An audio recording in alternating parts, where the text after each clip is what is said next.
আপনি যে একটা লুইসা তাই গ্রামের সবাই জানে। তোর বিদেশ পাঠামো। পরশুদিন তো আমার বিয়ে, ভুইলা গেছস? আমি ওর বিয়ের আগেই বিদেশ চলে যাবো। যদি হও তুমি প্রজাপতি, আমি হব তোমার ডানা। যেখানেই যাও যেখানে হারাও, থাকবে না কোনো মানা। যে মরিচের ঝাল বেশি সেটাই বেশি খেতে পছন্দ করি। আমি বাইসা থাকতে আমার চাচা লাকির দিকে যে চোখ তুলে তাকাইবো তার জিব্বা আমি কাইটা হালামু। স্যার, 6 মাসের মধ্যে যদি তুমি টাকা পরিশোধ করতে না পারো তাহলে তোমার এই বাড়ি ঘর দুয়ার সব আমার। এই ঝাড়ু দিয়া দুইটা বউ খেদাইছি।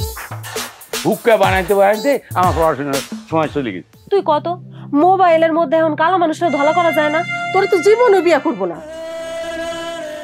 এই জায়গাটা না কেমন জানি করে মা। ওর বিয়ে ঠিক হোক বা না হোক তাতে তোর কি? আল্লাহ কেন আমারে কালা বানাই দূরে পাঠাইলা, কেন আমারে কল্পনার মতো সুন্দর বানাইলা না। তোর দেখলেই তো ভয় আমার শরীরে কাঁপুনি উঠে যায়। তোর কিসের সম্মান দিব রে? যাবেন না একটা কম দিয়া গেল।